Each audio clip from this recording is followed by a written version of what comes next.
Hello, another video request from Gypsy Hustled. I believe that people rarely live within the present in society. Everyone is working in order to secure a better future and sacrificing their present life in the process. Do you agree that people sacrificing too much life in order to buy things they could do without, like exotic beach locations, luxury cars, etc.? Did living in a van with little money teach you to appreciate the frugal lifestyle and enjoy time within the present?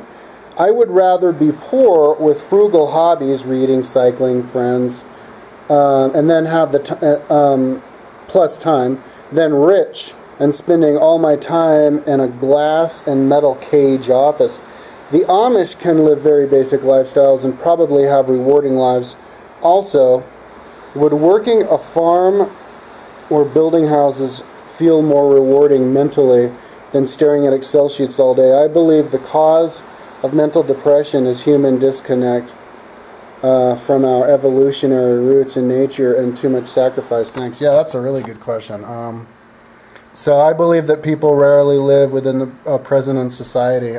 People in America. I think America more than other countries. I think they're better at living in the moment in third world countries. But yeah, in America, people are always kind of like, planning about the future and all that kind of stuff. And I think single people who have high overheads are making bad decisions. If you're a single person and you live in an apartment or even a house or something like this, and you go out to eat or whatever, you buy stuff just that you're going to use it a couple times. I think that's not. I don't think that's the recipe for happiness. I think the recipe for happiness is to have a low overhead, and then cutting back your work hours. And not working all that much, so that you can have your free time to do the reading, cycling, and friends. Now, the reading part you can do at work. I did a video like 4 years ago saying that people should allow their workers to listen to audiobooks while they're at work, and pretty much most jobs are like that. The problem is people, they're the litigiality. You probably have, laws, and then people can sue and stuff, and they're, like if you back up a forklift into somebody, run them over, then they can sue the company because they let the dude wear the earphones or something like that. But they should try as much as they can to let people listen to earphones. I was in the temp agency when I first came to Boulder. I was looking for work, and I was like, oh yeah, just give me a labor job because I like listening to my audiobooks. And she's like, you can't listen to audiobooks. And I was like, not even labor? She's like, yeah.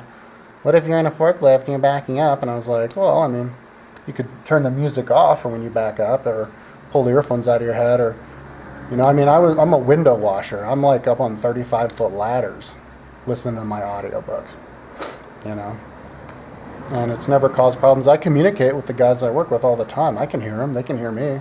Sometimes they have to repeat themselves, but it's never caused a problem. They listen to music.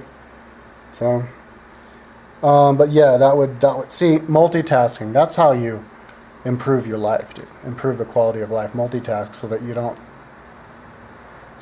you have more spare time. But yeah, people in America do try to do stuff fast, but I think that's good. It's figuring the most efficient way to live so you can have the most quality of life, and keeping your eye on the watch is a good way to do that. It's the only way. It's the best way to do it. So, okay. Everyone is working in order to secure a better future and sacrificing their present life in the process. Yeah, as in like working too much so that you can save up money for the future.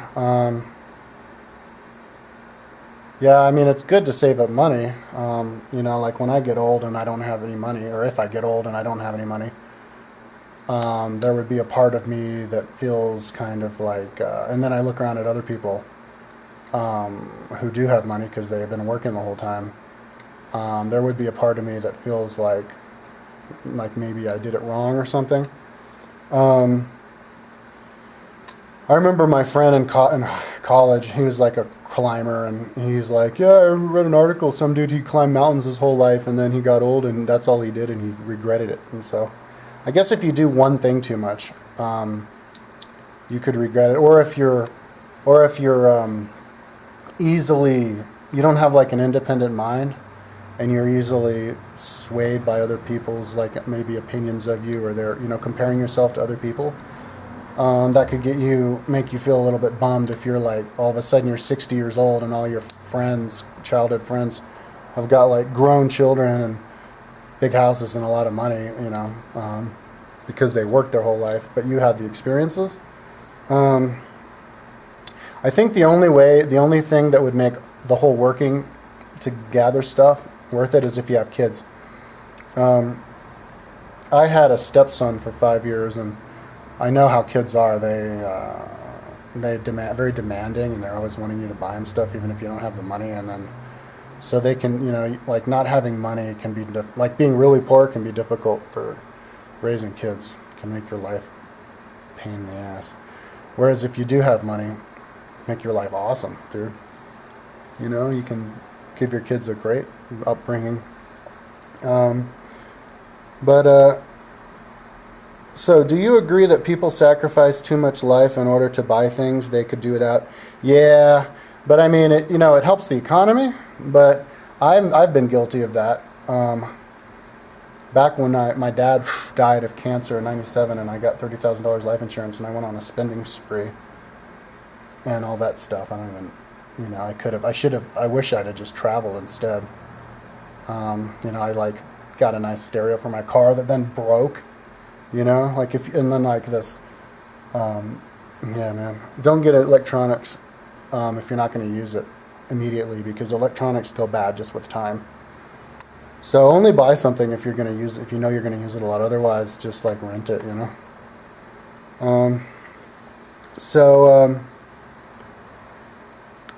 like I've got these 2 river kayaks, and I only kayaked the summer of '97, and I haven't really kayaked since then. Whereas I guess I could have rented them. But it's cool. It's also cool to know that you have it there available if you want to use it. Okay, do you agree? Okay, exotic beach vacations, luxury cars and stuff. Well, vacations, man, I think those are worth the money. But I think you're going to be better off doing a vacation, if it's a longer vacation, where you spend less money, because you're going to have more memories of actually traveling around and doing the traveling. I think the best thing about traveling is seeing the places and traveling around. It's not, testing the food. And if you're going to test their food, you can do it once. You don't have to go out to eat every night, or drink and stuff. You just, be cheap. And so that kind of leads to another question. Did living in a van with little money teach you to appreciate the frugal lifestyle and enjoy time within the present? Yeah, it taught me how to live a frugal lifestyle, and there's no way I would have learned how to do that if I hadn't have been totally broke living in a van. And so, and now I'm here, and I wanted to motivate other people to do that. Once I lived to Boulder, man, get more organized and actually list how much money I'm spending each day. I was doing that before a couple months ago, but it's amazing how cheaply you can live. Even if you're like this hardcore athlete who eats like 5,000 calories a day, you can live so cheaply if you eat nothing but canned fruit and vegetables. And I've gone like long periods of time where all I eat is canned fruits and vegetables. I have for breakfast every morning, I have oatmeal and a can of fruit, and I've had that, and a scoop of protein powder, although I ran out of protein powder a couple days ago, so I'll need to get more of that. But that's really cheap at Walmart.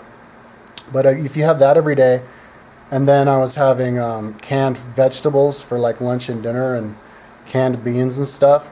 If that's all you eat, it's really healthy, man, because you're not getting you're just getting the raw essentials of the food. And the ingredients, if you look at these cans, it's just water and the food. That's all they have in there. And it takes no time to prepare. You just eat it. You open the can, you can eat right out of the can. You open the can and you eat it, and and now you're not hungry anymore, and you continue to live your life, and you can spend like nothing, dude. You can spend like, a couple bucks a day, or less than, I guess, even if you're a total fucking beast, exercising all the time, you spend less than $10 a day on food, man. I remember I was in the gym, and I was a few months ago, and there's this huge bodybuilder dude who worked there, a trainer, and he's like talking to somebody. He's like, "Yeah, it sucks, man. Spend all this money on nutrients." And I was like, "You don't have to spend money on nutrients, dude. Just get a scoop, or depending on how much protein you want to get, a scoop or two of this cheap stuff you get at Walmart. Throw that in your food, and then just eat the canned food. And once your metabolism kicks into gear, just eat more canned food, and it doesn't have to cost anything, man." But that's what living in the van. And I only learned that like a couple months before my van broke down and I stopped doing it. It took me forever. Like I was still eating, like getting nachos in restaurants and stuff just a couple months beforehand. And it kind of can get addictive. I mean, yeah, it's great to eat good food. I've been going to Santiago's and getting the burritos. I got Taco Bell yesterday. I'll probably go out and get it some more today just because I'm in, my mind is weak right now because I'm in transition mode, moving. But dude, not having money problems is fucking awesome. And not having money problems because you're really disciplined and all you eat is canned fruit and vegetables is totally awesome, because that means that you could like not work, not have any income or anything, and still be free, and then throw that in with like living for free, like in a tent by the river.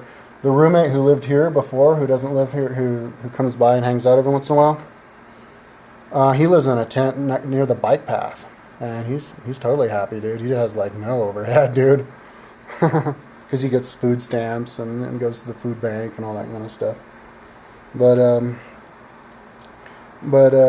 yeah, dude, those homeless people, those like mental homeless people, they're happy, dude. A lot of them are really happy, man. They're happier than some rich dude. Okay, so yeah, luxury cars. Now, I remember when I spent $3,500. It was when my dad died and I got the insurance money. I spent $3,500 on a badass stereo system for my van, double amplifiers, big ass subwoofer, 11 speakers. And I was driving down the road just blasting tunes. I had the 12 CD disc changer. This is in '97 before MP3 players, and I was loving it, dude. I was loving it. So, if you drive to work every day and you're driving around, maybe it's worth it to have a luxury car, but it just depends on how much money you have, if one thing is, if I were to live my life over again, I definitely would spend a lot less money on that kind of stuff. Like, I wouldn't have gotten the radio. I wouldn't have bought the kayaks, even though I kayaked that summer. I would have well, see, I didn't realize at the time I was going to travel. That was a sudden decision. But yeah, man, there's a lot of stuff I wouldn't have bought. I just would have traveled and been really cheap, and wouldn't have eaten out and stuff. It's all about living frugally for me. Yeah, and as far as living time within the present, well, maybe I'll get back to that. I would rather be poor with frugal hobbies, reading, writing, cycling, than rich and spending all my time in glass and metal cage office. Yeah, I would too, unless I had a family. If I had a family, I'd want to provide for them. But yeah, if I'm single, the best thing that you could do for yourself is to create spare time so that you can do things. There's so many stuff that somebody with a lot of spare time can do. You can get super, super fit. In fact, that's what I'm going to do. I'm so excited. This is like the most excited time I've ever been in my life, because I'm going to move into my apartment, and I'm going to have I know how to live frugally, like cheaply. And so I'm going to have lots of spare time to create my own life, balanced life, where I want to get super, super fit, because I'm going to be 40 in a couple of months, and I need to start exercising regularly. But I want to get like in the shape of my life, and then, continue working my timeline and just have my entire life just to myself. Now the one problem that can come up with that, because then you're totally living in the present, for me, living in the present means like, I look at myself as kind of like living the dream. Like I'm on vacation in this life. I believe in reincarnation and that you live all these lives. And if you live in that mindset, then you can actually see into your past lives. And I'll do videos about that in the future. I've got lots of past life memories. And you can also see into your future lives. And so you basically look at this life as just like a segment of your life. You know what I mean? Like right now, living in Lafayette, segment of my life. Well, now living on Earth, segment of my life. And so the segment of my life I'm going to have now for the next 5 years anyway, is just going to be all for me, like on vacation, just enjoying, mountain biking and lifting weights and working on my timeline and smoking weed, because it's going to be legal in January, I heard, like it's coming. So, yeah, dude, it's going to be awesome, dude. Because my overhead's not that big and I can have lots of spare time. And I love my job. So I'm fucking excited. Now, I mean, I'm not going to have and I'm not going to hang out with people that much. But if you have like a super, if you go in some certain extreme, and you're having something, doing something, like being alone all the time or whatever, it doesn't mean that that's how you are naturally. It just means that that's what you're doing right now. And it helps you think like that if you believe in eternal life and reincarnation, all that. Okay. Yeah, I mean, if you don't like your job, the worst thing about work for me is people. If you don't get along with the people you work with, then quit your job. You could have any job. As long as you get along with the people, then you can do it. Now, I think that in the future, with factory work and factory workers, I think, need to be outside. They need to work outside. So they need to start building big factories out of glass bubbles so that you feel like you're outside with plants everywhere, lots of animals, and cut the assembly line thing out as much as you can. I mean, you can have assembly line, but getting one stage to the next doesn't have to happen like right after the other, so that you can show up whenever you want. You can show up late and you just stay late, or you show up early and you leave early. You don't have to all be there at the same fucking time and come and leave at the same time. And that would and then allow them to listen to audiobooks, and bada bing factory, and then, raise the minimum wage to $14 an hour. Bada bing, factory work's the best job out there, man. You could raise kids on that. So, and be happy. And as far as the office work, just let people work at home. We can telecommute, do Skype and all that kind of stuff. So don't even only come into the office for the meetings, and then people can hang out in their home and, be naked and smoking weed, do whatever they want, It's just changing our system, not like for completely foregoing, and being dismissive about it altogether. Just adjust it dramatically. Adjust it, man. Okay, so the Amish live very poor life, very basic lifestyles, and probably have rewarding lives. A lot of Amish do, and a lot of Amish don't. They're kind of extremists. I saw this documentary where Amish were all they were drug addicts, And what's a drug addict? It's somebody who, who overuses a certain technology, and so they're kind of going from one end to the next, not using any technology, supposed to be super disciplined, but then makes them drug addicts. So, you need to keep the opportunities open for people, not be like, you're Amish, you're going to stay Amish. They should let people who are raised in normal households become Amish, But it's great to live a basic lifestyle, and there will be communities in the future like that, where people just go and, like the Stone Slab Town or whatever, and Nevada or whatever, just places where people congregate who are like mine, like in the woods. Somebody will just, set up a bunch of tents in the woods, and a bunch of hippies will go out there and live and farm and, be there a little bit and then leave and try something else,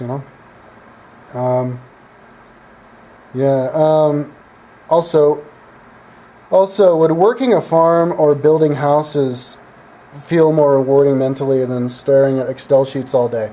For me, building a house or working on a farm would be a lot more rewarding, because you get exercise, you get sun, which is physically healthy, and you get to listen to your audiobooks because you can concentrate on it because the job itself is not that demanding. Staring at an Excel sheet in the office and doing like this kind of stuff, like accountants and stuff, they deserve to get paid more than laborers. I mean, not like fucking multiples more, but definitely more, because it's just not as. Although a lot of people just like to sit there, and older people can do it. I'm sure there are a lot of people. I mean, there are a lot of people who would prefer to have a desk job than a labor job, but that's because people are just lazy and weak. If people were how they were supposed to be, where they like to exercise and that kind of stuff, then all of a sudden those jobs, the labor jobs, would be better. And so the boring ass sitting in the office job should definitely pay more. But like I said, if you're doing one of those office jobs, you get to do it at your house, which is better than a labor job because you're at your house. You could be like, you can still get exercise. You can ride on the rollers while you work, and I'm going to demonstrate that when I move to Boulder. Walk in the treadmill, walking the treadmill outside, this kind of stuff. So yeah, I actually take that back. There's ways around that. Okay, I believe the cause of mental depression is human disconnect from our evolutionary roots in nature and too much sacrifice. Thanks. Yeah, I do too. I believe that depression is from a disconnect from our evolutionary roots. I think when we make laws for society, we need to base them off of nature. For example, nature made marijuana. Make marijuana legal. Nature allows everybody to make decisions for themselves, from all the animals up. You can do whatever you want. So then allow people at the workplace to just have their niche and give them the responsibility and let them do it, and then pay them for the work. And don't, pay them for the time, and then so you get to boss them around, tell them, to do anything. And, it's like this, it's this respect. People need to be given respect and dignity, because that's natural for people to be, individuals. But also, being inside. I mean, when we were cavemen, I guess we would hang out in the cave when it's raining and stuff, but we'd always go outside and exercise and move around all the time. And so I think we should start to mimic nature out, like when you're working, the buildings should make you, the sunlight should be, direct sunlight should be hitting you maximum. Fresh air maximum. Plants and animals around you all the time, not some big building that's got these neon lights and you're never outside, and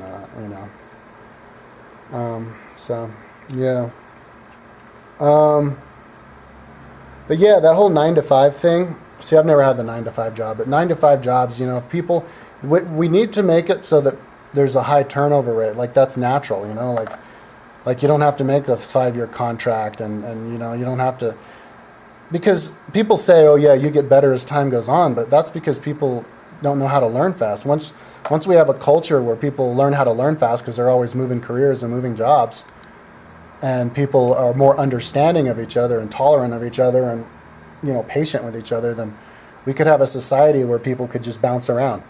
And that would fix the whole 9 to 5 problem. Once people get depressed in their 9 to 5 job because they do the same thing over and over again. If you move them to another location, another town, or another responsibility, then all that whole monotony goes away, and they're happy and excited again. And so, training for a job, it doesn't take that much time. You can train anybody to do anything in just a matter of months. It's like people go to college just for the paper, and then they go and they do a little training, and they get a job in something that they didn't even major in. So we need to have high turnover rates and try to encourage people to switch up jobs a lot, and that would fix those problems. It's just adjustments we need to make. But I think a lot of people are, there's a lot of people who have kids, wives and kids, and they're not happy, They're like jealous of the single guy, which I don't understand. I mean, I remember, I was married and my wife had a kid. While I was with her, he was 9 to 14. And, sometimes I would think, oh man, I'm stuck because she didn't make any money and I didn't make that much money. So I just worked, and then I come home and we hang out, and it was fun. But you know, at the back of my head, I was like if I wanted to go travel or whatever, I couldn't do that. And then she left me, and I could do it again. And so, yay! So basically, my attitude about life personally, my personal attitude, is I just go with the flow. You know, I just kind of like I was living in my van. I was like, yeah, I'll do this forever. And then the van breaks down. So I'm like, oh shit, what am I going to do? Oh, I'll do the kayak trip. So I do the kayak trip, and nobody buys my van, and I'm like, you know what? Let me just I'll just go back to living in the van, and then I'm like, wait, I'm not paying my debts back. Let me get a job and pay off my debts, and then I'll travel again. So that's what I was going to do. And then we get kicked out of this house. So then I'm like, all right, I'll move into my apartment. So now I'm like, all right, fuck it, I'll just stay in the apartment for like 5 years. You know, just go with the flow, like whatever God gives you, run with it, and it all works out for the best. It's always what your soul really wants, your higher. There's this guiding light, I think, that like the fates, you know, from the Greek, the fates that guide you and make coincidence happen, that make certain things in your life. Well, I think the fates, that guiding light, is you. I think it's the higher you. It's the real you, just directing the you here. And so you just kind of, you're like, all right, cool, man, I guess it was supposed to be, you know. And then you just let it happen. And if you have that attitude, then you can navigate through your life a lot easier, you know, because you're flexible. If you're going to be rigid, you know, like flexible buildings can bend in the wind. Really rigid buildings just break and crumble. So if you're going to be like, no, this is what I'm going to do, this is because we've always done this, so no, and you're just going to like, it's not going to be fun. It's going to be like struggling and holding, and then you're going to crack, and it's going to be this catastrophic fucking catastrophe. And it's better to just, you know, go with the flow, dude. Like if you're married and you're fucking fighting all the time and you're not happy, then break up. You know what I mean? That's what people do, you know. And yeah, freedom, man. We just need to allow freedom for everybody. But that's just the best way that I can relate to that, because I don't really hang out with that many people. I don't have a whole lot of exposure to that. But I do detect a lot of hatred and you know, bad energy on the internet and stuff. So, hey, blah, blah. So yeah, and I think that's what it comes from, man. It's people getting stuck. But you can, you know, it's not just about work, though. You get stuck in your ways. You get stuck in your mindset. So, and it all starts in the mind. If you let your mind, you know, if you always experimenting with changing your paradigm and thinking of new things and thinking in a different way and doing different things on the little scale, then you'll be able to do it on the big scale and actually get another job and move and do something wacky, like move into the fucking bushes like the homeless people, man, and give it a try. You know, eat canned food out of the food banks or whatever. You know, do dumpster diving. Now you've got all the time to yourself to do yoga in the park, man. You'd be fun. You'd be happy, and you know. So, anyways, that's my ideas on that.